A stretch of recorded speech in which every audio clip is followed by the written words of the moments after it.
day of shooting, we picked the most difficult set ever. Smoke, mirrors in every direction. Love it. Welcome to Twilight. You're listening to Another Bite of Twilight, a podcast where we look back on our obsession with the Twilight Saga and continue to freak out 10 years later.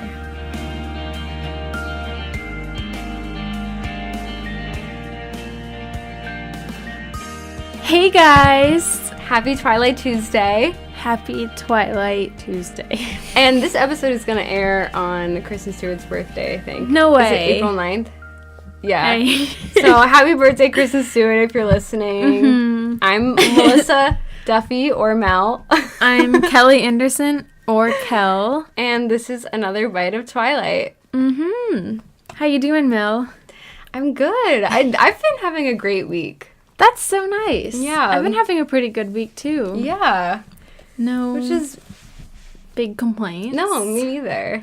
No crying. Yeah. I usually cry once a week. Me too, probably, at least. No, I feel like I cried happily about something. Oh, really? Oh, the Twilight documentary, right? Yeah. We'll get to that in the end. I cried about Twilight, but that was fun. That wasn't like a bad cry. And I cried about my brother. He just won this crazy March Madness comedy thing. He does stand-up. And that's amazing. He used to be so shy. He literally was diagnosed with selective mutism growing up. And now he does stand-up comedy. It's his passion. And I saw him last night perform. And he was like, oh, I'm probably going to get out in the first round. I feel bad that you're coming because, you might only see me go on for a minute. And he won the whole thing of 128 people. So it was crazy. I was like jumping up and down. I wish I went. What the heck? I told you I want to go. Well, he didn't want to bring that many people because it's based off of how many people laugh. So if you bring too much, it makes it look like it's just because your friends are there. You're right. I know you're right. That's a quote, not from Twilight, but from When Harry Met Sally. Which is one of our favorite movies. Yeah. We could have a whole podcast on that as well. Do you think When Harry Met Sally is like a generally recognized good movie? Yeah, I think so. Good, because at my work, people were talking about movies, and they were kind of talking about, I don't know, Tarantino kind of movies. Yeah. And then they were talking about superhero movies, and someone else said 95% of superhero movies suck, and I thumbs up it. This was online. This was on Slack. This wasn't even real life. But then someone was like, just in person, you gave it thumbs up. Oh, I saw Kelly thumbs up. Thumbsed up. That's not really a verb. That comment, Kelly's lurking. What do you have to say? And I was like, oh, yeah, I'm not really that into them, but I think there's some exceptions. And then this guy said, oh, well, what are your favorite movies then? Yeah. And I was like, I couldn't say Twilight. I'm sorry. I'm ashamed. What? I didn't say Twilight. They know you as the Twilight girl. They do know, but I guess that guy doesn't know or something. Nobody brought it up. So then I said When Harry Met Sally, but then I suddenly was very self-conscious because the whole conversation was like a lot of guys. Like I was kind of the only girl in it. Yeah. And they were all talking about very masculine type of movies, and so then I suddenly was embarrassed. Yeah. Even though here's the thing, even though I'm proud to be a Twilight fan, especially now more than ever, sometimes I just don't want to get into it because I don't want to have to like fight people on it. It's just exhausting. I get so passionate about it that it's easier for me. Like, I don't acknowledge it at work because I am too afraid of someone criticizing me. Yeah, because then it will be an entire conversation that you have to get into. Yeah. No, if you say, my favorite movie is Twilight, probably no one's going to just be like, oh, cool. And then, you know what I mean? Yeah, exactly. It's always going to turn into a conversation. My boss, he's like in his 20s. His name, he goes by, his official name is Edward. That's his real name. Wow. And I keep debating, do I bring it up? Do I say that I'm Team Edward? That might be like I'm coming on to him. So he is into True Blood. So I keep thinking I should say it. Isn't that show not on anymore? Or he was back in the day, I think. But he brings it up still? Yeah, well, because we were going to go to this conference in the place where True Blood takes place, which is some, like, not a huge city. And he goes, if you don't know, that's where True Blood takes place. So he has to watch it to know that. Yeah. Cool. So if he's into vampires, I might, you know. And he's into vampire series that isn't on the air anymore. Yeah. You have something in common.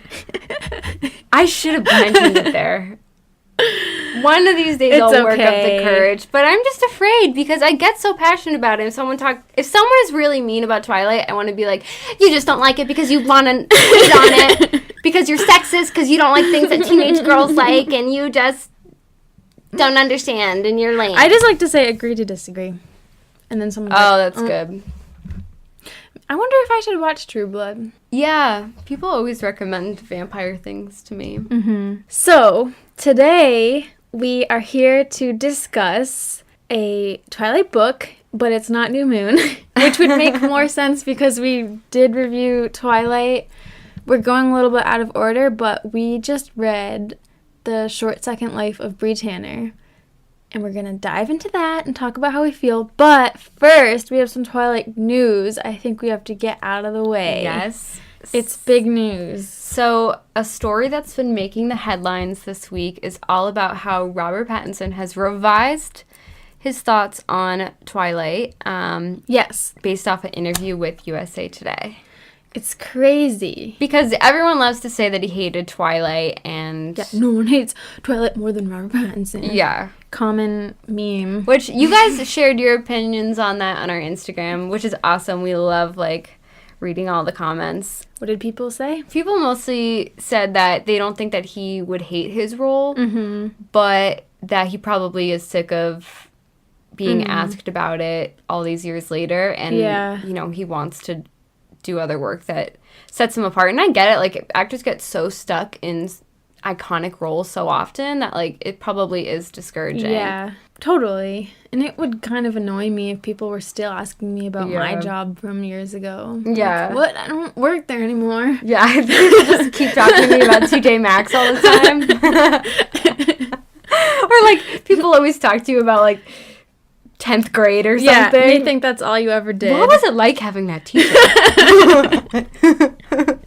That must have been so great. Yeah, that class. What? I've done other things since then. I'm not the same person anymore. Yeah, that must. I was with my parents last night actually, and we were watching some Twilight things on YouTube.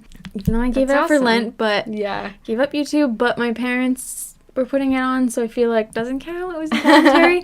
But there was this stupid fake video that said Robert Pattinson concerned about Kristen Stewart, and my mom said, "Oh, click on that." I was like, "No, Mom, that's not real. Obviously, that's just some people just took pictures, and made up a fake story."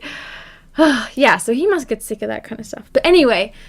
So, he talked to USA Today, and I'm actually reading this from a secondary article, W Magazine. You know how magazines recycle other people's actual work.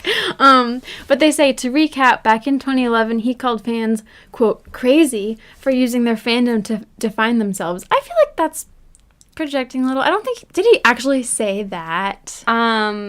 They just used the crazy one word, and then the rest of the sentence wasn't his quote. Yeah. But anyway, this week, however, he said, it seems like with younger people in their late teens, early 20s, which is us, it's sort of become quite a hip thing to like. It's a fascinating second wave of people appreciating it, which is kind of cool. I think when anything becomes a massive phenomenon, there's always people who get annoyed because it's just everywhere, but now it seems like a retro thing. The soundtrack, the fashion, it's like, oh, that's so late 2000s. And then he said he admitted he watched New Moon just the other day and didn't immediately change the channel. It genuinely does have an incredibly good soundtrack. I completely forgot, but the soundtracks were quite ahead of their time, he said. And then W Magazine admits, which was true. He told USA Today that the fandom is actually lovely and sweet. And freaking W Magazine in parentheses says question mark and then question mark exclamation point. What is with their weird commentary? Yeah. They're so judgmental. Lovely and sweet, now that the mania has calmed down a bit. People come up and just have very fond memories of it.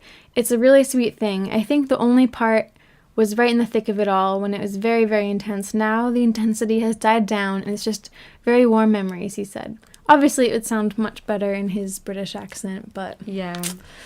you're stuck with my voice. There's so many articles that are based off this article. Like, it's in... Yeah. Everyone covered the story. Even People magazine covered it. And so many of the writers of these articles are so judgmental. They're so snarky. And they're like, one person for Jezebel Oh, said... Jezebel. I wish that Robert Pattinson hated it as much as me, or something like, I got so much enjoyment out of him hating it. And Shut up. yeah, it's just so, like... This was written by Andrea Park, by the way. She hates Twilight. Yeah, her loss, honestly.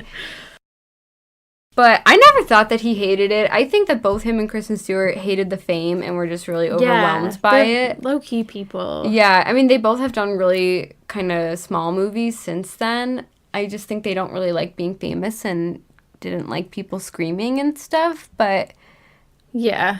I think that people who aren't as obsessed with Twilight as we are haven't seen like every single Robert Pattinson interview ever, know that he's super sarcastic and He is. he says he would mindlessly hate it or something. Yeah. He says so many things that aren't true. Mindlessly hating, to be aware of that means you know it's like a joke. You know what I mean? Especially by saying mindlessly. Like, it means- anyone who's an actual hater wouldn't say I mindlessly hate it. Yeah, He knows exactly. that people are mindlessly hating it. Yeah, so. 100%. And he knows that people hate it just because it was so big and it was everywhere. And we know that he got so into the role, especially in the first movie, that he like became like antisocial and wrote in journals and stuff and was trying to be like a method actor or something. Yeah. Obviously he didn't hate it if he got so into it. Yeah. So. People are stupid. People just can't. People really, because I know so many people, so many guys, because I went to Emerson College, which is like a film school, and so they all can't reconcile with loving Robert Pattinson as an actor in movies like Good Time and now High Life, which they're so excited about. They are? Yeah, like I didn't know that. I'm excited about it. And they can't reconcile that with also him being in Twilight and not wanting to be a fan of, something that teenage girls liked. That's like the guys at my work, same channel. It's for some reason mostly all guys talking about movies, and then I kind of pop in.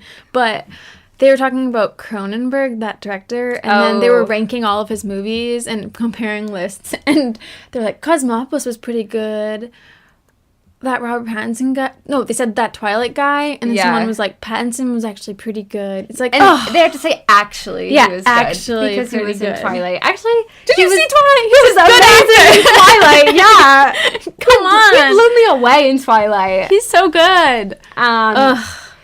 Yeah. But I think that's so cute that Robert Pattinson watched New Moon the other day. Can you imagine? Okay, also... Like, was he just sitting there in his kitchen or something? I said this to you when you sent me this article today. I think he listens to the podcast. I really do. No, I'm not even kidding. Because we have had 2 episodes on the soundtracks, and we briefly mentioned the fashion, how we want to talk about it.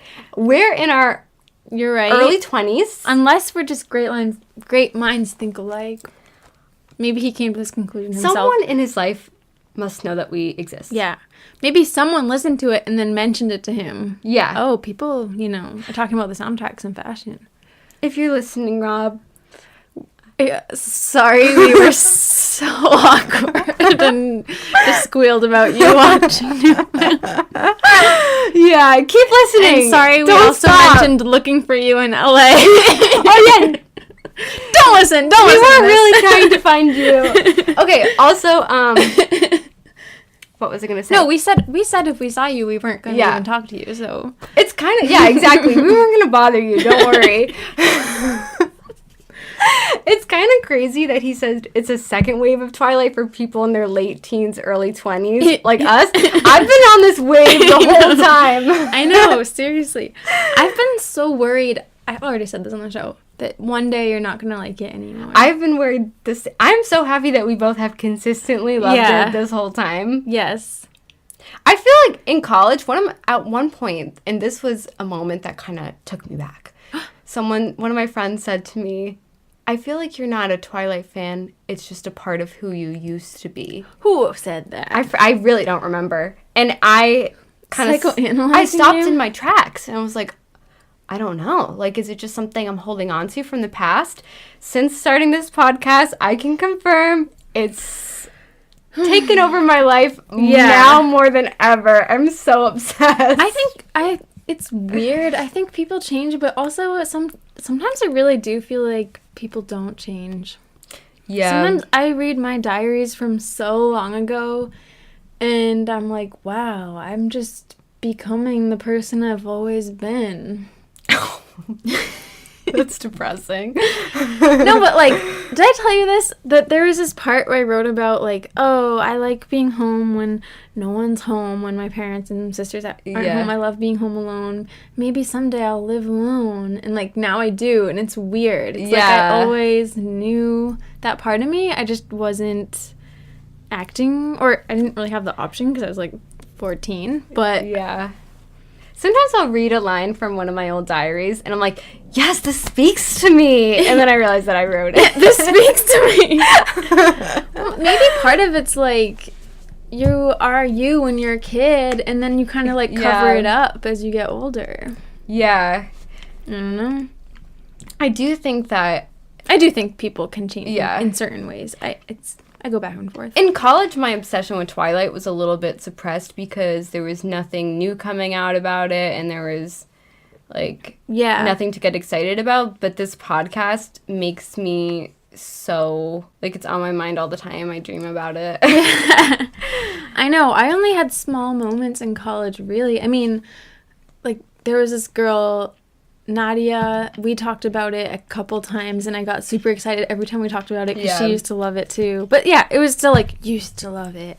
And then I remember my roommate Stacy watched all the movies in one weekend, and I was so happy. I was like, oh my god, what do you think? I was like so excited. Yeah. And then I went to Washington. I didn't go to Forks because I don't know why, but that really I don't know. I never really stopped. Yeah. Because on rainy days, we would always text each other like, oh, it's like feels Twilight. like Twilight, yeah. Okay, enough chit-chat. We're going to keep chit-chatting, but we're going to start chit-chatting about Short Second Life of Bree Tanner. Yes. So, this was both of our first time reading it. Why had you never read it before? You've claimed to be such a big fan of Twilight. You claim to be such a big fan of Twilight. I know, we had that freaking Twilight Facts Tumblr. We never read it. Okay, the reason I never read it, I feel like it's similar to you. I just didn't care about Bree Tanner. I wanted Midnight Sun. I just wasn't really interested. And I kind of was like, oh, maybe someday I'll get around to it, but I never did. And then my friend Sarah, who I think might be listening to this. If she's not, then she doesn't know I'm talking about her. She lent it to me because I mentioned that I had never read it before, and she said, oh, what? Take mine. So we both read her copy. So thank you very much, Sarah. Thank you. So why didn't you read it? Same thing. Yeah, I was bitter that she didn't publish Midnight Sun, and I didn't want to support her. No, it's really just what I love about Twilight so much is Bella and Edward and the Cullens, and so I thought I wouldn't really care about a story that has to do with such a minor character. But with that being said, reading this was very interesting. It was really interesting. Maybe we didn't want to support Stephanie in a weird Midnight Sun boycott, but I wrote in my notes that each book donated $1 to the American Red Cross. Oh, it did? Mm-hmm. Oh, I don't think I knew that. And I wrote nice ... And ironic. Oh, yeah, I see the sticker. I don't know why I wrote ironic. I guess blood. Yeah. Oh, that's blood, so nice. Kill people, but I don't know. I was just kidding, Stephanie, if you're listening. I'm a huge fan. I know. Like, we're so fake. But I think you guys know we're also being real when I say we're being fake, right?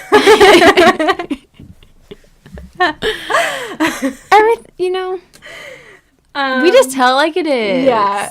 And then we take it back.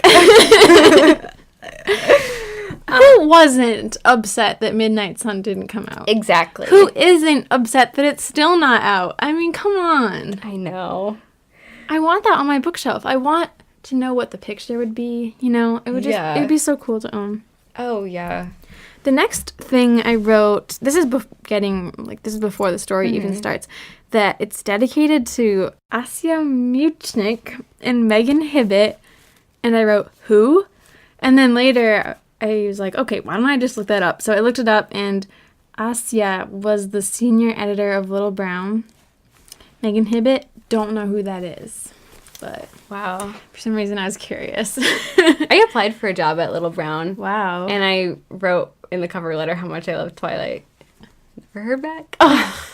Then there was a foreword by Stephanie Meyer. Yes. Did you write anything about that? I didn't, but basically in it she talks about how this story was born from her editing Eclipse, and then because when she's writing Eclipse and she's has the blinders on and she's only in Bella's perspective, but then editing it she started thinking about the character that Bella sees in Bree and what her life might have been like. It was slightly weird to me.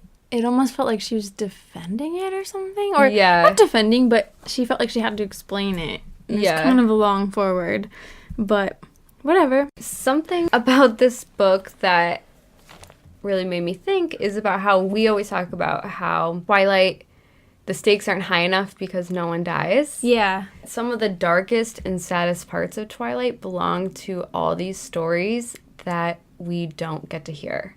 That's so true. Because people are dying all the time in the Twilight series. Yeah. All these vampires that were turned into newborns, they all lost their lives. They were created just so that they could be bodies. Like, think about Riley Beer's family all those people. All of their lives just ended. I mean, what Victoria did in turning all these vampires is kind of like a mass murder. She knew they were all going to die, and they all go missing from their families. They all had lives. Like, they all had stories just as important as Bella and Edward's. And they're just completely cut short randomly. And it's so sad because people actually all the time in the Twilight series, you're reading this and you know that people are dying from these vampires who I know. It's messed up. Feed on humans. But those stories you don't hear. So it was kind of nice to focus on Bree Tanner and it was to step outside Bella and Edward's story. And I feel like I should say for anyone listening who hasn't read it, or my mom who probably doesn't know what we're talking about, the story is in the perspective of Bree Tanner, who's a 15-year-old who was turned. So this would take place during Eclipse. Yes.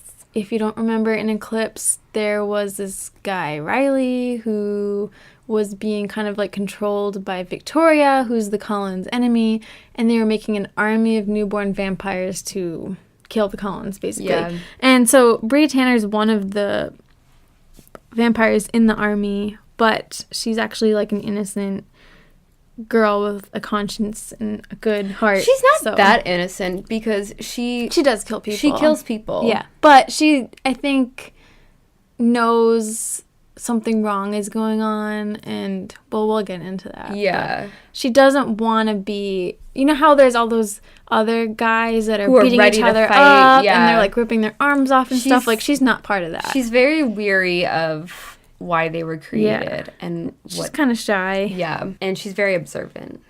I do wonder if Bella and Edward ever feel guilty that their love story caused so much havoc on so many other people's lives. I feel like Edward might. I don't know if Bella I don't think it's ever crossed their mind. All these people who were created into newborns, their lives just ended as an indirect result of them being together. That's not their fault, though. Exactly. That's totally Victoria's. I think Edward thinks about that kind of stuff. I mean, he was really beat up about his past killing murderers. You know, he was like, oh, I'm terrible. Okay, give yourself a break, Edward. But I feel I just feel like Bella has, I mean, maybe she thought about it for a second, but we didn't get told that. But yeah. She tells us everything. I know. So my major overarching note about this book, just as a general takeaway, is I was struck by how immature the writing style was. Yeah. It was very casual, very childish, and I was confused about why that was. I was like, oh, is it because Bree is younger? But I was like, oh, well, Bella was 17. That's only 2 years older. I don't see why Bree's inner voice was so informal. Like, there were so many times when it sounded like Stephanie was just typing verbatim what a teenager would say, which I think she was trying to do. On page 6, she says, this Diego guy wasn't like the others. He was kind of ... calm, I guess. Like, that's not dialogue. That's, like, her just talking. Like, who says, I guess, in a prose? Prose, yeah. And then I wrote this little note. Usually stories and children's perspectives are actually their adult self retelling it, but Bree never grows up, so, like, maybe that's what it is? I don't know. Oh, that's interesting. But it wasn't in present tense, so it's like, I don't know what this is supposed to be. It's, like, very interesting. Where is, like, the space between Stephanie and Bree? I don't know. Wasn't Bree a high school dropout? She was living on the streets and stuff. Yeah. So maybe. It might also be, there's not a huge age difference between Bella and her, but intellectually. Yeah, I guess Bella read a lot of Shakespeare, like, for fun and stuff. Yeah. So maybe that's it. Do you think it was intentional? I think potentially. There was, not just with the writing style, but a lot of the words that she used. Yeah. Oh my gosh. Her and Diego. So Diego is this guy who's also a newborn, and they have, like, a little fling, I guess. Mm-hmm. I'll get into that in a second. But they have their own, it's not a secret language, but they always call each other BFFs and, like, ninjas. Oh, yeah. Which just seemed a little, it was cute, but it kind of seems like someone older thinking about how teenagers talk today or something, yeah, I know what you mean. There was this part where she described something as trippy. I was like, what? Oh, I'll say something's trippy. No, but I thought it was, again, in prose. It wasn't even dialogue. I thought that was just such a weird description. Yeah. I know people say trippy, but it just seemed so informal. And it was, I mean, Twilight isn't like that. Like, those books are not like that, so I was just weirded out by it. Or Bree called things dumb or stupid a lot. Yeah. Which is just not really descriptive. Yeah, it wasn't super descriptive. I thought it was interesting that they kind of, like, purposefully drank from, like, bums or, like, alcoholics and druggies and stuff. Do they purposely? I thought they don't like to. Oh, maybe they didn't. Oh, but I thought that they did because I think they don't like the way they taste, but also they did because people wouldn't notice that they weren't missing. Yes, yeah. I don't understand. I wrote this quote for some reason, and I don't even understand the context, so I wish I gave more context. It's, hunt the dregs. It was the same way he chose us. Meals and gods both coming from the dregs. Oh, so it's because they think of themselves as gods since they're vampires. Don't take people who people will okay. Oh, so they were dregs. Yeah. But now they think they're better than the other dregs. Yeah. The ones that they're drinking. See. But it's interesting in the film, I don't remember if in Eclipse the book, Riley's parents are looking for him and his picture is all around town. I think Riley was an exception, though. Because, well, I only remember the movie. I haven't read the book in a while. But remember, Edward was like, think about it. You're from Forks. You know the area. Yeah. Yeah, who's the bum in Forks? You know everybody. It's a small town.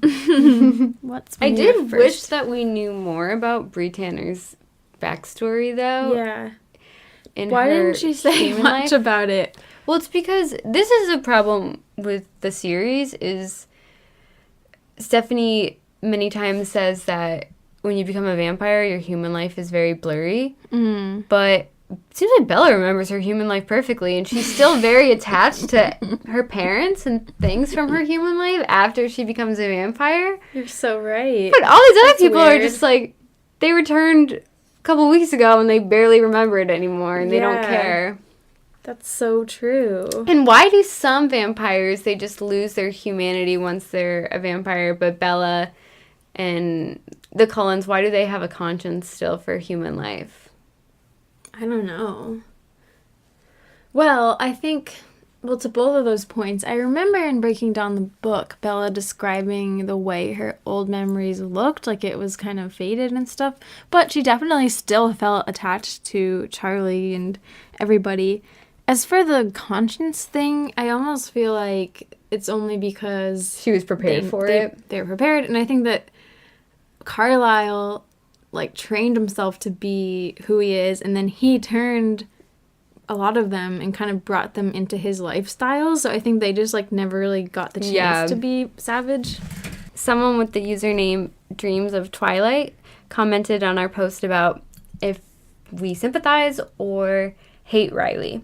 Yeah. And they said, I feel so bad for him. He had just as much of a chance to be a good vampire as Bree did if the Cullens could have helped him out. What could the Cullens have done, though? They didn't really know this was going on until it was too late. Yeah, I don't think the Cullens can take anyone else on into their coven either. Like, that would just be too obvious. Yeah. But if good vampires did take him on, like, they could train him. True. What did you think about on the topic of Riley's character? In the book, Yeah. Bree Tanner? Yeah, like, did you trust him? He says all these different things. Yeah. He lies all the time, and I didn't know if he lies knowingly or if these are lies that Or, Victoria if he told didn't know. him. Yeah, so there's this whole part where he tells the vampires if they go in the sun, they'll burn. And they all believe it, and they hide in the dark in the basement, and they're super scared. And Bree thinks that people that don't come back, people who don't make it out of the sun, died. But then she kind of realizes later that the sun actually doesn't affect them, and it dawns on her that those people probably just ran away. They didn't burn in the sun. They just escaped. And so, yeah, I didn't know if Riley knew that. Yeah. Or if he was also just manipulated by Victoria and genuinely thought these things were true.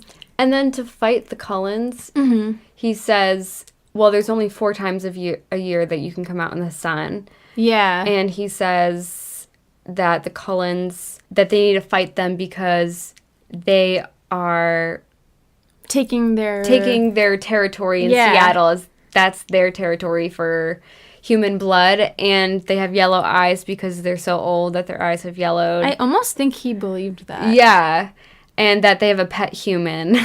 Yeah, I think he believed that. That was crazy to me. I think that was really intriguing to me, just about the different lies going on and her realizing what was true and what wasn't. It was pretty interesting. There's another character called Fred who had a power to disgust and repel people, and Bree would kind of hide behind him when she was in the basement with all the other vampires so that they wouldn't bother her. Wait, And couldn't he also be invisible?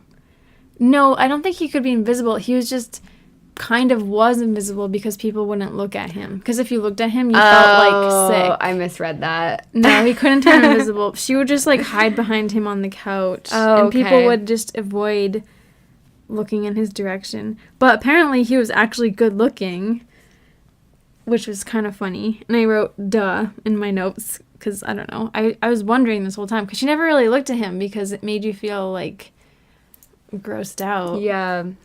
Turns out he's actually hot. So yeah, she has this flirtation with Diego, and they kiss at one point. Yeah, and they say that the kiss sounds weird because their lips aren't soft. No way. On page, What the heck? It was weird because then I was picturing all of the other kisses in Twilight, and I was like, is that what they sound like? It says, kissing doesn't sound the same with vampires as it did with humans. No soft, fleshy, liquid-filled cells to squish Yuck. against each other. Just stone lips, no give. But what does that even sound I don't like? know. I thought it was kind of weird that they were together because he's 18 and she's 15. I know that's only 3 years, but Why couldn't you just make him 17? yeah. And I don't know.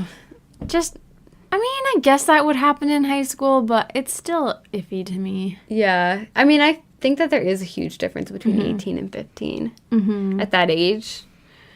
Yeah, I mean, I think I did have friends, like, freshman year of high school that did date seniors, but I thought it was weird. And especially as a senior, when people did that, I'd be like, oh, what are you doing? Yeah, very weird.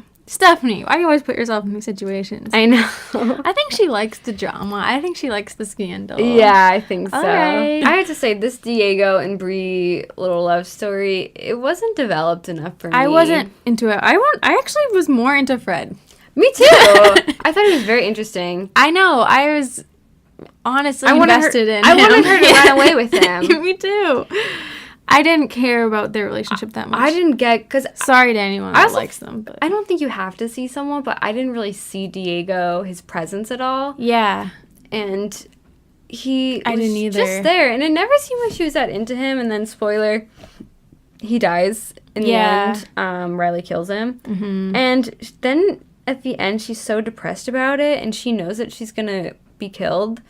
And she doesn't even really care because she's like, well, whatever, Diego's dead. Well, I thought she was hoping. Remember, they're on their way. They're running to Forks, that area basically. I thought she thought Diego was gonna be there. Remember? Yeah. And then I think it was too late. So yeah, I don't think she really had a choice. It might be she just found out, but she was but Fred escaped, and she could have gone with him. Yeah. And she was, like, waiting. She thought that she would bring Diego with her. Yeah. But I just feel like we didn't spend that much time with Diego, actually. Yeah. I didn't get who he was. Yeah. Personality-wise. He was too hyper, if that makes sense. And then he was missing for a long time because he was killed. Yeah. But we think that he's the surveillance for them. That's what Riley said. Yeah. Yeah. Another lie. And Riley killed him. Because what happened was Diego and Bree realized that you can actually go in the sun. Yeah. Didn't Diego tell Riley that? Yeah. There was also this big deal where they're like, should we tell him? Should we tell him? Yeah. And I didn't get what the conflict that kind of was. makes me think actually Riley did know. Because he killed Diego as like a punishment because he didn't want to spread the word. Yeah, exactly. Okay. So Riley did know that you can go in the sun, I guess. I mean, what's the reasoning for lying about the sun? They Just to control them, I think. Just to keep them there. It was it was very culty. It was very culty. And actually, and so much that you're kind of a part of it. You're like, do I trust Riley? Yeah, it was crazy. Yeah, as a reader. Super manipulative. And on page 127, she said, and Riley was making this into some kind of solstice seasonal thing. And I wrote, so informal. But yeah, he was turning it into this weird ritual season thing, like, oh, 4 times a year you can go outside and blah blah blah. The big thing I think in this book, the biggest revelation, is that the Volturi knew about Victoria the whole time. Yeah, and they were rooting for her. And that they were letting it happen. I didn't know that when I read Eclipse.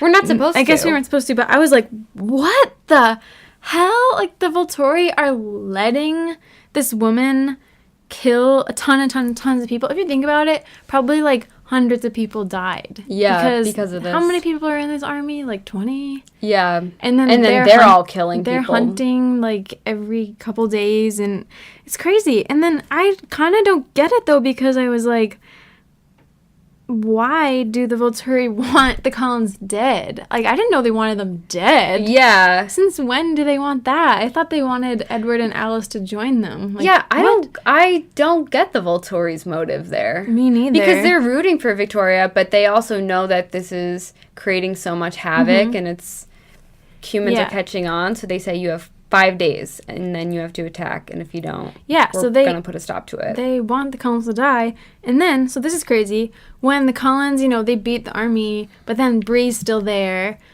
Bree tells Edward through her thoughts, like, oh, the Volturi knew about Victoria, and I know this because I spied on Victoria and stuff. Yeah. So Edward knows this now. And never told Bella. And then I'm thinking, what the heck? This is like a very good reason to want to get rid of the Volturi now. It's like they tried to straight up kill you. Yeah. And I'm like, why don't they do anything with the Volturi? The Volturi come and talk to them, and Edward doesn't even say anything. Yeah.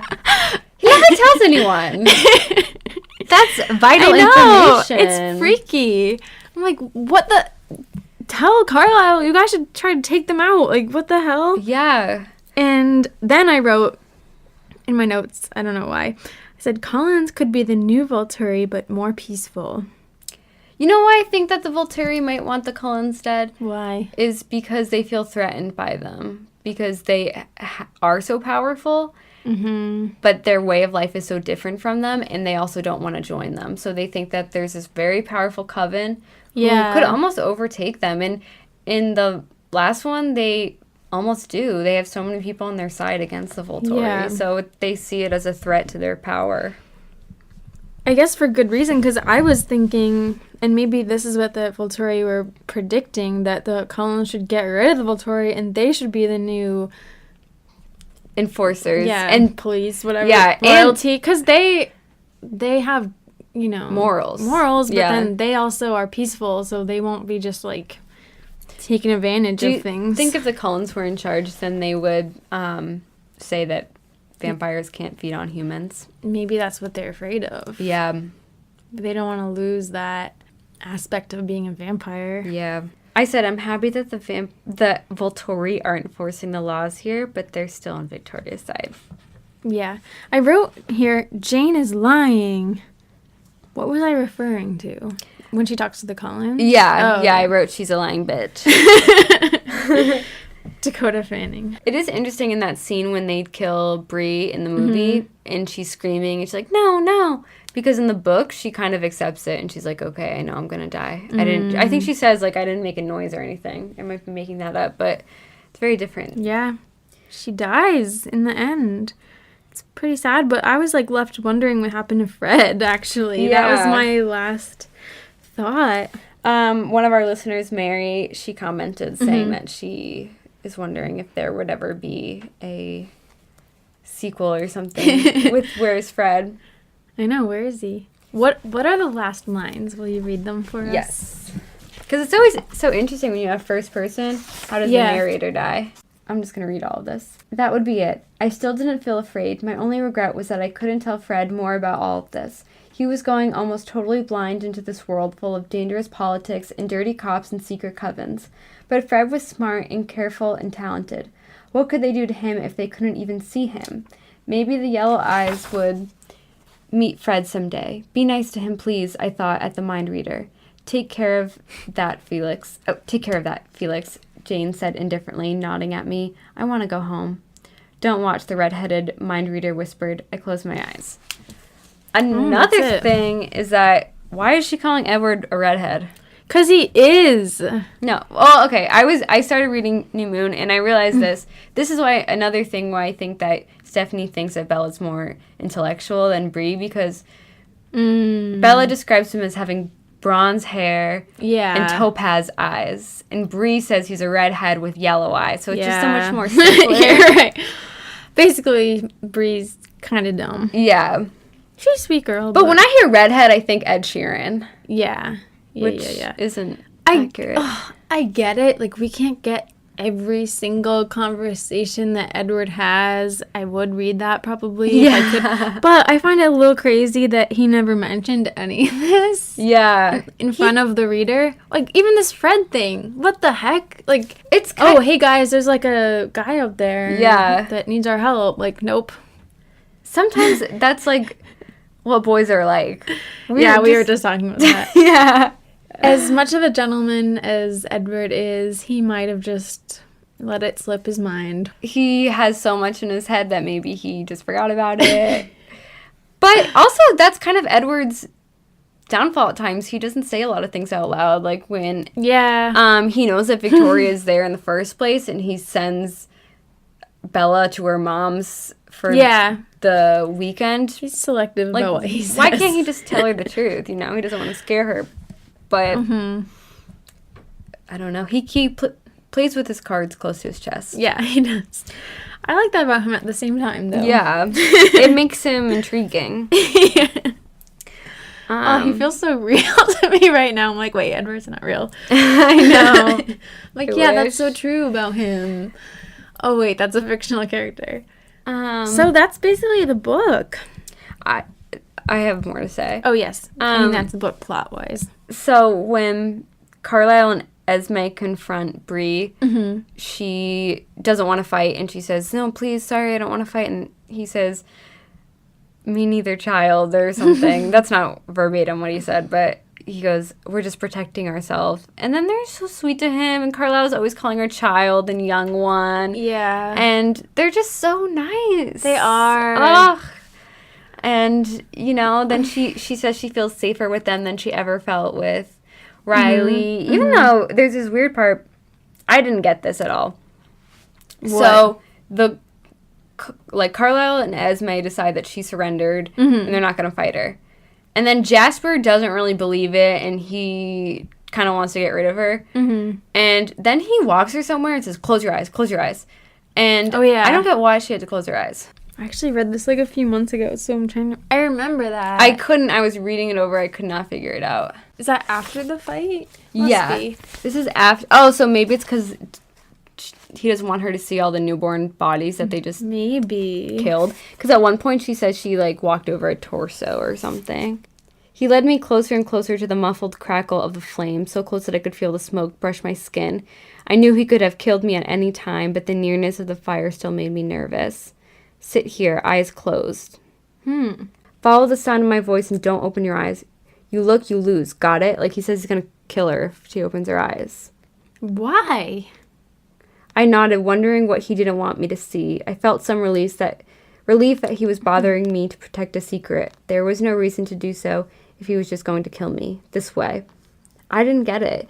Was it not to see Bella or something? I don't know, but obviously she could have smelled her, and she ends up seeing Bella. I did think it was kind of weird that she only hears the wolves. She never sees them. Maybe Jasper was just acting like he used to with the newborns back in his Civil War days or something. Yeah. I don't know. I don't know if I just missed something in my reading. I did another thing about Jasper on page 159. The light wind gusted back in the next second, and I could see and smell everything.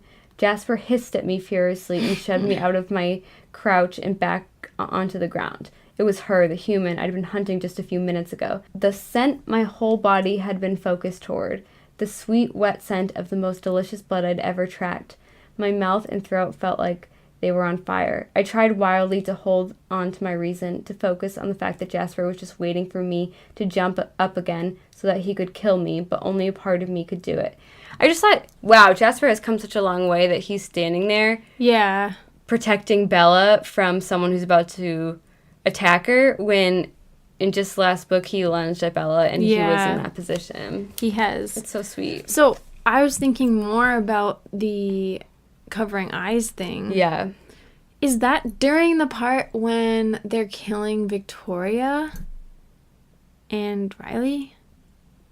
Isn't that off in the distance though? I guess. I don't know. That's the only thing I can think of. They were like, in case she cares about Riley or something. I thought maybe it's the bodies, but why would he... If that was to protect her, why would he say, I'll kill you if you open your eyes? I don't think it's to protect. I mean, I don't know. I don't get what the reason is. If any of you listening got this. Yeah. I thought I got it when I read it, though, which is the weird thing. There was a part that was so funny to me. Oh, page 163. Bree is standing with the Cullens as the Volturi as they're waiting for the Volturi. Mm-hmm. And Bella's there, and she's looking at Bella, and Bella looks at her with her brown eyes a little bit, but she's also, kind of, up and, standing next to Edward, and they're kind of whispering and stuff like that. Mm-hmm. And the whole time, Bree is thinking about how much she wants to drink her blood. And then Bella just says, shouldn't we move away from her?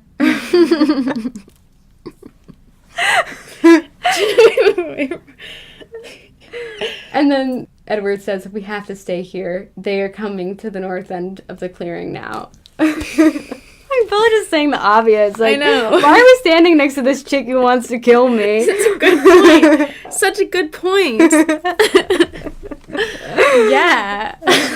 Wait, why are we standing next to this vampire? I thought it was kind of funny, interesting more that when this is earlier in the book when her and Diego go and follow Riley and they're up in a tree, I'm pretty sure, and they watch Riley go into a house. I'm pretty sure he's having sex with Victoria. Yeah. Describing the sounds and stuff. I'm like, oh my goodness. Does she do that to manipulate him? So she makes Riley Yeah. think that they're in love. Yeah, and- Yeah. But really, she wants to kill Just thought it was interesting. Bella because of James. I asked this on our Instagram page because I was Yeah. thinking this while I was reading it. Do you think that if roles were reversed and James had killed Bella in Twilight, that Edward would have done something like this to the magnitude that Victoria has? I don't think he would do to the magnitude. I feel like he would just go in there and kill him. Do you think he'd kill just James, or he'd also kill or he would kill Victoria to hurt James? One, I don't think James cared that much about Victoria. I know. I mean, we didn't get the whole story. We only get Bella's perspective. Yeah. But yeah, I know. James just seems like such a casual dude. Would James do this for Victoria? I don't know. James also just totally ditched Victoria for this hunt. Yeah, exactly. Like the whole Bella thing, he just like, bye, like ran off to do this hunt thing. Yeah. It's his own damn fault he got into this mess and got killed. Yeah, 100%. No, she but- should have said something to him. I don't think Edward would kill James' mate just to hurt James. I feel like he Yeah. would just go in and kill James. I kind of don't get why. I guess because they're more vulnerable. Like they don't have a whole coven to protect them. But I feel like Edward would just take it upon himself to man kill him. I don't think he would play this whole weird game. Yeah, I think he would definitely. Army. I think he definitely would go after and kill James, but I don't think he would.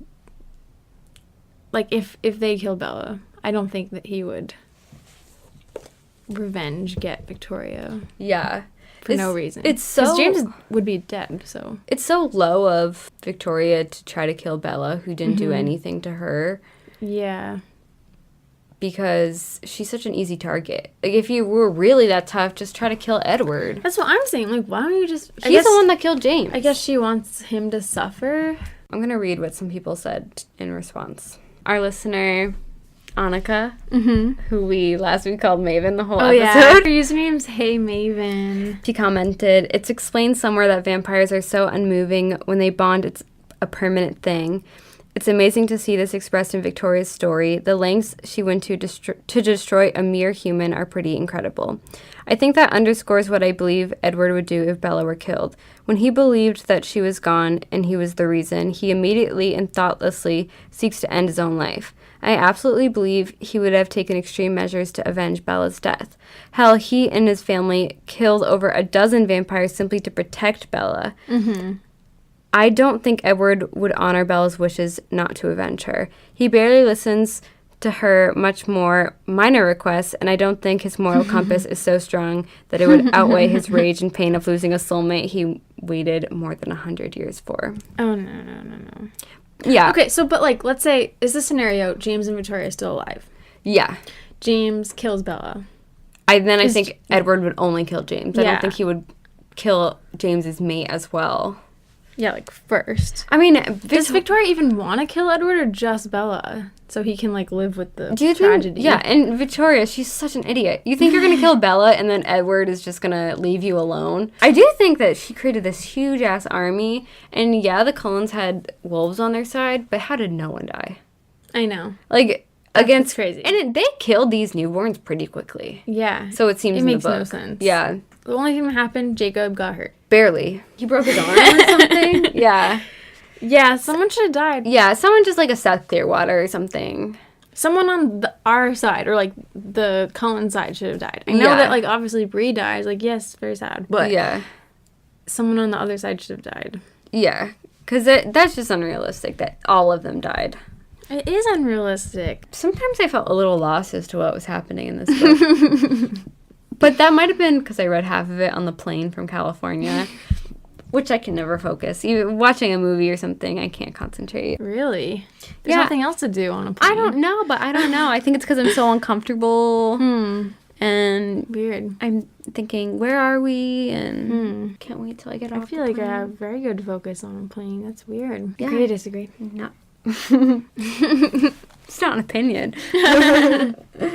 Oh, I was also wondering, you know how you can't turn a child into a vampire? When are you old enough when it's okay? Because 15 is still kind of a child. I guess it's old enough. Maybe like after puberty. Yeah. Also, Weird. Oh, no, you go. oh, then like the Cullens are scared that the Volturi is going to think that they created Bree, which obviously, like, I guess they think that they don't know anything about Victoria. But if they had to, couldn't they give their hands to Aro? I know he's not there, and prove to them that they didn't. I don't know. Yeah, they could. When I read this book, felt pretty disturbed when I was reading it. I felt a little uneasy. I just didn't like how, I mean, I know this is the fact of the world in this universe of the story, but it was disturbing me how many people they were killing. It was like really upsetting me. And do you remember the part where they like threw the bodies? They went underwater and put them like under a dock thing, and I was like, oh my god! It was just really creeping me out. I wasn't like scared, but I was just feeling really creeped out. And then I was thinking, why do they have to, I know we've talked about this before, a frenzy begins, but why do they have to kill people every time they drink them? Like, that's just so wasteful. If they don't kill them, then you leave them alive and then they know about you. I know. You think you could, like, knock them out or something and then drink from them, or I don't know. Yeah. The part on the boat, that really freaked me out. Should I read it? Yeah. She says, when it was over and there wasn't a heart left beating on the whole ship, I wasn't sure how many people I'd personally killed. There were so many. Oh my god. Didn't they kill, like, a whole boat of people? More than triple the number I'd ever had on a hunting trip before. Easy. I felt hot and flushed. I drunk long past the point at which my thirst was totally slacked.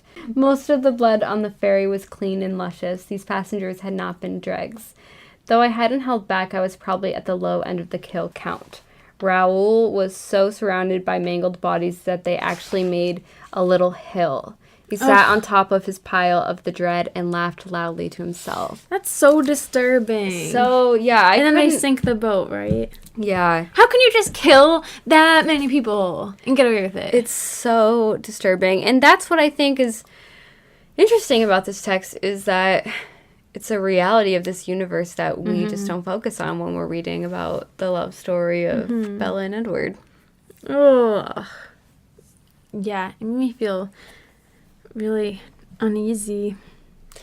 It's crazy that the humans wouldn't catch onto it, that all these people are dying. I mean, I know. Even if, like, people go missing, like one person goes missing once a month or something, I feel people in a city, they catch on and they know that there's a really serial killer. Yeah.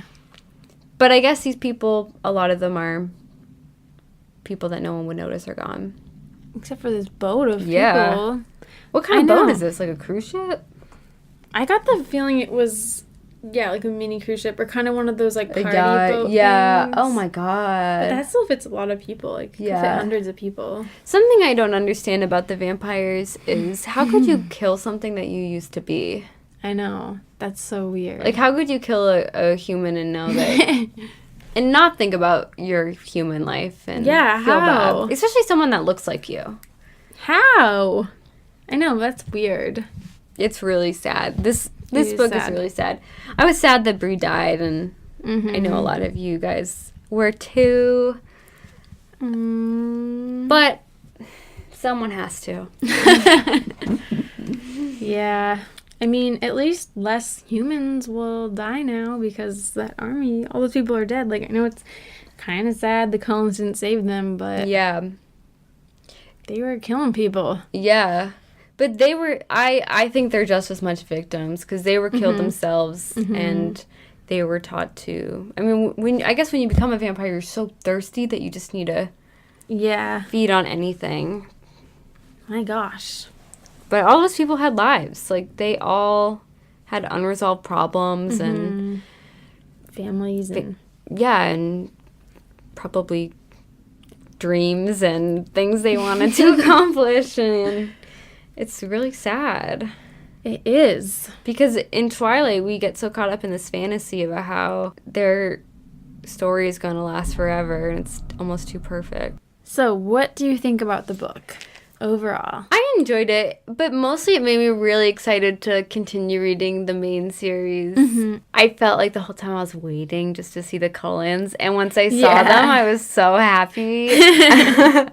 It was interesting. It's not something I ever really need to read again, but... Well, now I kind of want to reread it just for that covering eyes part. Yeah. I think it does make sense somewhere. I think we're just forgetting. No, I was reading it over and over and I couldn't figure it out. I didn't think that was weird the first time though, so I don't know what it is. But I enjoyed it. I was surprised that I actually got into it. I read it really quickly for some reason. I read it in like 2 or 3 days. But it's really short. I probably could have read it faster if I was more dedicated. But yeah, I didn't think I was going to like it at all, and I actually was into it. That being said, though, I didn't like love the writing style. I know it's like Bree's voice or whatever, but it kind of bothered me how informal it was. I don't know why. And yeah, like we said, wasn't that into Diego. I didn't really care much about him, so it wasn't perfect to me. I'm definitely not like, oh my god, favorite book. But yeah, I did get into it.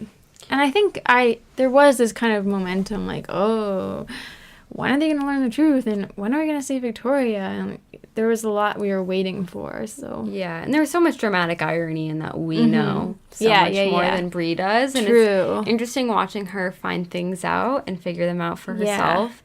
Because she just kept saying the wrong things. And like, oh, we know. She was trying to piece things together. Yeah. I think the whole thing with the eyes is... It was confusing because she doesn't know why her eyes are closed, and then I feel like I have to be a little bit more familiar with Eclipse. Yeah. I haven't read it in a while. I need to figure this out. It's bothering me. Yeah. No, I was so confused. I feel like there was a lot of... It was kind of a cloudy story, if that makes sense. There was a lot of things I feel like I couldn't really see, like her relationship with Diego.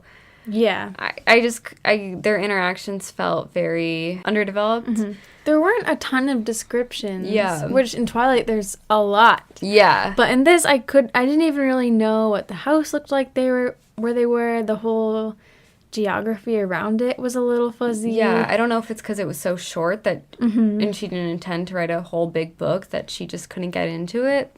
Maybe. I don't know. I didn't hate it, but I didn't love it. If you had to give it a grade, what would you give it? Oh, like a B-. I would do the same, I think. Like, I enjoyed it and I got into it, but yeah, I wouldn't tell someone that they have to read it. I think B- is not a bad grade. Yeah. I agree. Wow. I'm glad that I finally got around to reading it, though. So now we just have to read Life and Death, which we also we haven't read that. Do you feel like you got more into the second half of it? Because I feel like at first when I talked to you about it, you were like, oh, I'm not into it. And I was like, oh, because I kind of was into it. But then it seems like you... Yeah, and I don't know if because I read the first half when I was on the plane. Yeah, maybe. I think I was totally environmentally influenced. Because I remember I started reading it in my bed at home. And I read like the first 15 pages and I was into it. But then I was reading something else at the time that was just like a sneak peek. So then I restarted reading it on the plane. And that's when I was a little bit out of it. Yeah, well, thank you, Sarah, if you're listening, for lending us this book. Yeah. Can we talk about the documentary now? Yeah. So one of our listeners, her name is Mickey, and she sent us a link to a documentary on YouTube. It's about 25 minutes. It's interestingly, the documentary is listed as unlisted, so you can only watch it if you have the link to it. Yeah, why do you think that is? I don't know. So like, do they not weird. want people? I would share the link on our social media. I'll post it to our Facebook.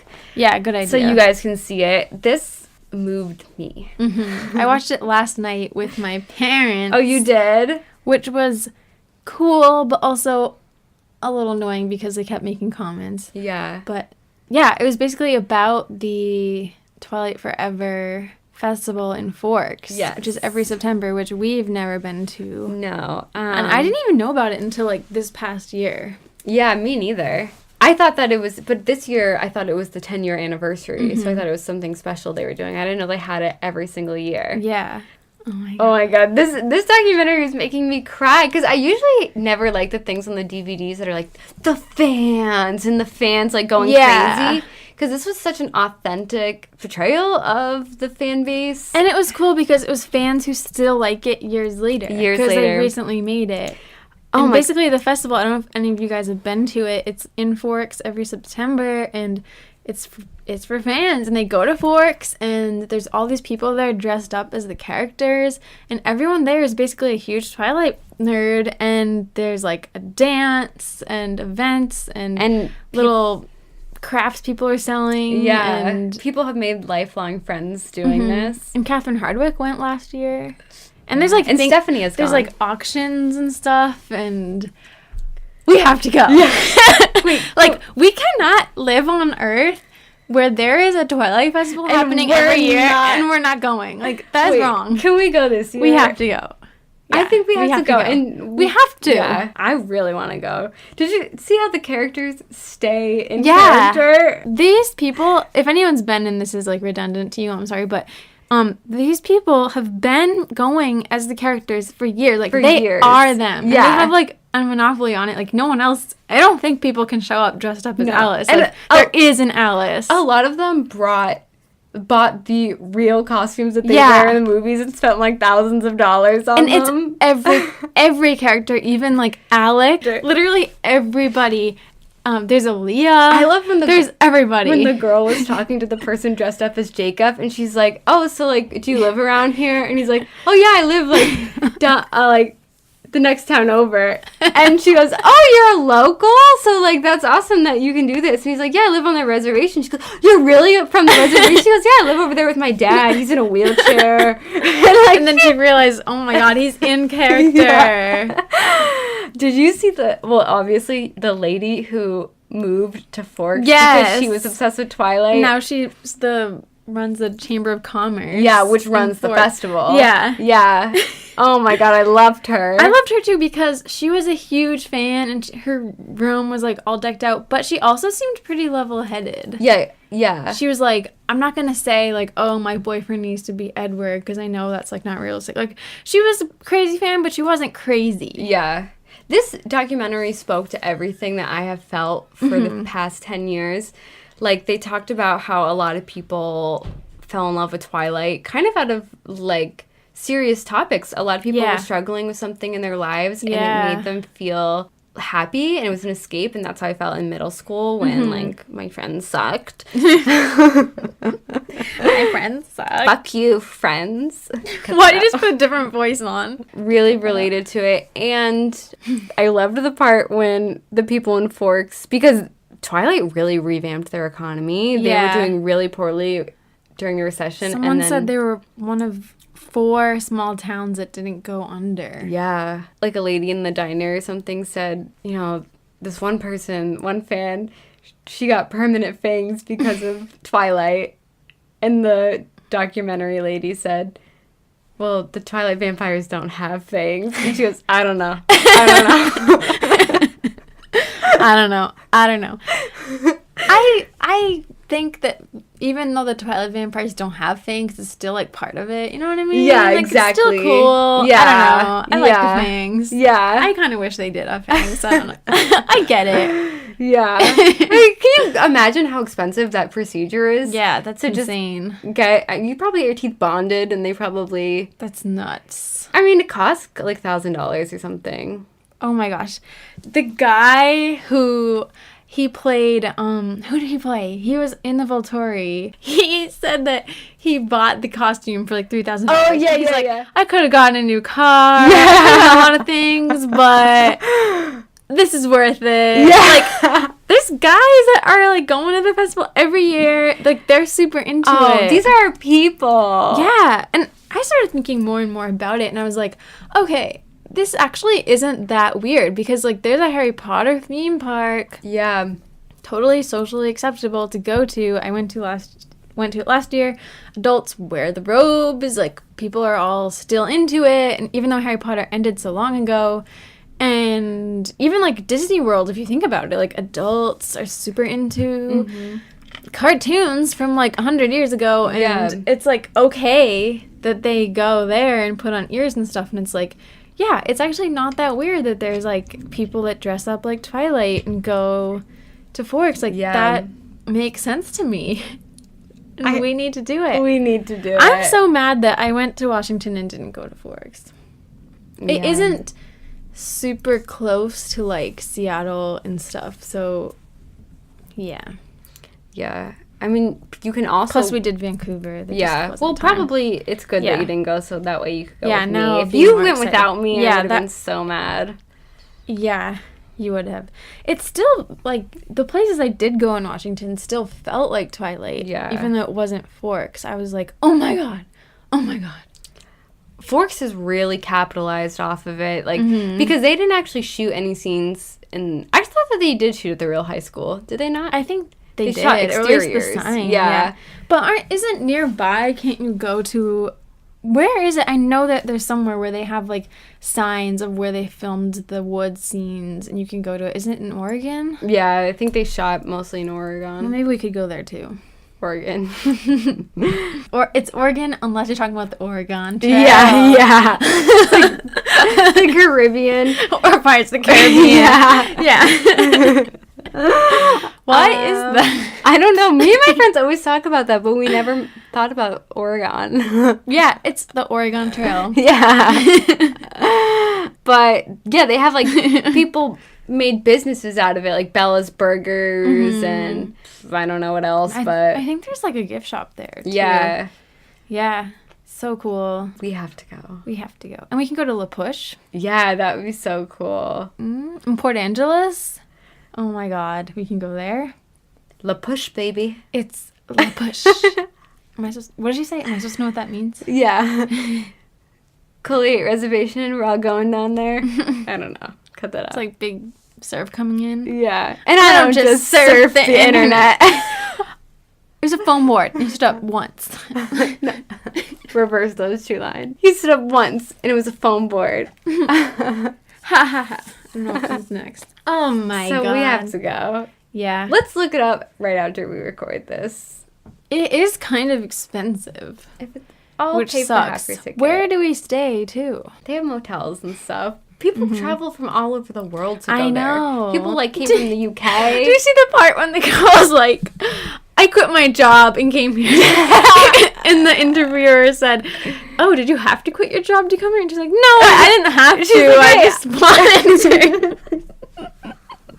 She's like, I also wanted to. It's only a weekend. It's not like a big long thing. Yeah, you definitely don't need to quit your job. Or maybe, I could see actually if you like, you were like, oh, I took time off to come. You know, if you work in retail or something. Yeah. And then your boss is like, no, you have to work. And Yeah, then you exactly. being like, well, I quit. Yeah. I'm going to Twilight Forever. I would tell if I was, when I take time off, I'll say to my boss, like, oh, I'm going to a Twilight Festival. I also thought it was hilarious when the girl who plays Alice said, my parents, you know, they're like, why do you still do that? Yeah. And she's like, I don't know, Mom. Yeah. Oh my god, wait. The part that really moved me about this is they address all the hate for Twilight. Yeah. And one girl, it's the girl who plays Aro, who originally said she wasn't really a fan of Twilight, and then she saw Michael Sheen's portrayal of Aro, and then she really loved it. And she says, I wrote it down, this quote. She loves Aro. It became such a trend, you know? People were like, a better love story than Twilight, hashtag stupid sparkly vampires. So it became kind of a bandwagon for people to jump on. We have a tendency as a society to absolutely hate, revile, and treat with vitriol everything that has to do with teenage girls. We hate their music, we hate their icons, we hate their fashion, we hate their behavior, we hate everything about them. And then somebody else said, who originally didn't like Twilight, but then, I don't know why he was at the festival, but he met his, like, girlfriend or wife. Yeah. There, he said, I think a lot of people are scared of liking something that doesn't safely fit into their view of what's good, and that's their loss. Like, they really address, like, how people just have loved to hate on Twilight. More than normal. Oh my gosh, they talked about the whole Comic-Con thing, how someone hit a Twilight fan with their car. I didn't even know about that. I didn't know this. And And all the the person nerds died. were kind of like, they deserved it. Yeah. People were, like, taking joy out of the fact that a Twilight fan died. which is horrible. I don't feel like it's mean to say, like, okay, they're there to be nerdy about something too. Yeah, like, exactly. They had their little fandoms and like masks on and stuff. Why like, is it any why better? is that okay, but not Yeah. Twilight? Like, what the heck? I mean, I kind of do see why it would be annoying because Twilight isn't even a comic, so I'm not even sure why it went to Comic-Con in the first place. Yeah. Then it totally changed Comic-Con forever because then suddenly like Vampire Diaries was going and then other movies. But that's besides the point. Like, that's no reason to hate innocent people and then justify someone dying. Yeah. Like, that's horrible. I'm not saying everybody So, said that, but I didn't know that. yeah. That's I didn't know that horrible. either. The girl who loved Aro and dressed as him, she was like cool to me because she seemed like someone who wouldn't like Twilight Yeah. to me. Yeah. I almost felt like I knew her. I was like, that girl seems familiar to me. I know, same. She, Like, oh, do I know she her? was so cool. But yeah, I wonder if we'll meet her. I feel like we would make friends. Yeah. You know? No, I mean, I loved going to the midnight premiere because I felt like you're around so many people who just love the same thing as you. It's such Yeah. a beautiful thing. And don't you think it wouldn't be like we're competitive about it? Oh my god. Would we go every year?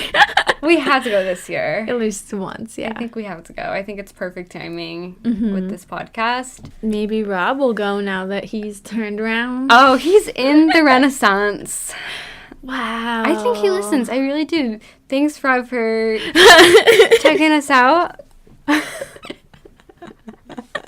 Thanks, Rob. I hope you enjoyed this episode. I don't think you probably read Bree Tanner, but You think Rob didn't read it? no, probably not. Do you think that they all read all the books? Yeah. I think so. At least the 4. Yeah. Maybe not Nikki Reed. Yeah. I get a vibe that she didn't read it. Yeah. Maybe not Seth. Boo Boo Stewart. Boo Boo. What's Boo Boo up to? I don't know. One of our listeners is friends with his dad Yeah. in real life. Random. Can you get him on the show? No, just kidding. Just his dad. We haven't even tried to really get anyone on the show. Yeah, well, haven't- sometimes I inbox. Oh, I didn't know. Just on Instagram? On Insta, I inbox Taylor Lautner, and then if he didn't read it, I unsend the message, because you can do that on Instagram. Oh. Like, you can unsend it, so I do that, and then I resend the same message. Oh my gosh. I didn't know you could do that, actually. Yeah, it's awesome. In case you Wow. regret something. The most embarrassing thing I've done with something like that is there's this girl who I follow who I'm obsessed with. She's just funny. She's not a celebrity, but she has a good amount of followers. Yeah. The Emily girl. And I was at a bar with my friends and we were dancing, and I meant to take a story of us at the bar and being like singing along. I was drunk. And I just personally sent this video to her. Then But what? I didn't realize till the next day. Oh Because I was my like, gosh. Had why she did I send opened her a it? video? Yeah, like it said But she seen. didn't answer. Yeah, she didn't answer. Did you say anything? Nope. Oh. So next week we're going to be talking about Team Jacob. Jake, Jake, stop! Jake, stop! Jake, please! I'm so done. Jake? Jacob? Oh my gosh. So we're going to need you guys' help with this because we are so strongly Team Edward that we need someone to... Because we're probably going to miss some spots. So Yes. you guys got to help us. But I think next week we're going to try to put on our Team Jacob shirts over our Edward shirts. Metaphorically. Yeah, because we don't... For an episode. And try to see that side. And maybe admit to ourselves there are some good things about Jacob. We're going to really challenge ourselves. It's going to be hard. We're going to be We just have to take a look as in the open mirror as we can. Yeah. and admit that there are some good things about Jacob. Yeah. But let's not reveal too much. That's next But time. if any of you listening, which we have had some people reach out to us actually already and shared some thoughts, and we really appreciate it. And we really appreciate it. Why do I feel so crazy right now? Don't seem it. Really? I feel like I just feel talking about crazier. Twilight makes me giddy. All right. I don't want to say bye. I know. I don't want to say bye. But we have to. We're wasting your time. I look forward to listening to this podcast when it comes out because Kelly edits it all, and then Yeah. I just hear it for the first time once it comes out on Tuesdays at work, and I'm always just laughing to myself, and then I think, maybe cut that out, that sounds narcissistic, but I always think people are gonna walk by my cube and be like, what's she laughing at? Oh. And it's literally just me. I laugh so hard at our own podcast too. I literally, oh my gosh, I was driving back to Chelmsford the other day listening to it, and I was like smiling from ear to ear. I was smiling so hard listening to our podcast. I was like, oh my gosh, I'm so happy. Sometimes you text me and you're like, good job editing this one. And I'm like, what do you even mean? Oh, if you add like, if you add like a thing in, Okay. a sound I effect. feel like it's not even noticeable, but. No, I mean, people all the time say, I don't know how you could ever listen to your voice back. I'm like, I listen to the podcast Yeah, I feel like every time. actually having this podcast has helped me. I think I'm more comfortable with my voice now and also more comfortable with how I look on video. I think we used to film it. We're not currently doing that, but Yeah. getting used to it. Yeah. You know, like you can't do anything about it. Like your voice is your voice. Yeah, exactly. Unless you're Elizabeth Holmes. When she talks like this. I listened to the podcast about that today. Oh wait, there's a whole podcast about that? Yeah. Okay, that's crazy. There's a podcast about everything. There's a podcast about, you know, the Isabella Stewart Gardner Museum? Yeah. That, like, The art heist thing? There's a Yeah. podcast about that. Oh my god. There's one about everything. Cool. Makes me feel better. Well, thank you guys for listening to the podcast today. and We've eliminated the need to take tubes and tubes. she has like a catchphrase. It's like, No one should have to say goodbye too soon. yeah. I remember my uncle and how much I loved him. No one should have to say goodbye too soon. Thanks for listening. No one should ever have to die. Well, thank you guys for listening. Thank you. Have a great day. Great night. Au revoir. Rob, Ciao. we love you. Actually, Kristen, we love you if you're listening. Happy birthday. Happy birthday. I love you both, but we gotta plan a catch. Bye. Bye. Have a great day. Love you. Bye. See ya. Take care. Take care. Goodbye. Goodbye.